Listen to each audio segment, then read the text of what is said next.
สวัสดีตอนเช้าทุกคนตอนตอนเช้านี้มีไฟได้ยังกินเนี่ย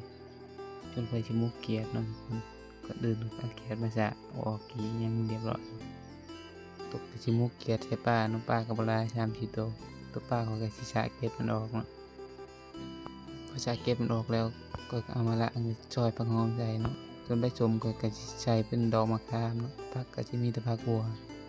เนื่องจากว่าข่อยบ่มีผักเนื่องจากว่าข่อยบ่มีผักหอมแนวอื่นเลยมีแต่ผักบัว แต่ก็มีเนาะผักหอมจีนแต่ทีนี้ฝนมันบ่ตกมันก็เลยบ่ทันปงบ้านใดเป็นคือบ้านข่อยแน่เนาะฝนนี่ตกเทื่อเดียวเลยเดือนจนบ่ได้เช้านี้ก็พอได้แต่ยิ้มๆจากใช้เกือบทุกหน่อยแล้วงัวจากใช้เกือบทุกหน่อยแล้วก็ใช้ข้าวเบื่อเนาะข้าวเบื่บ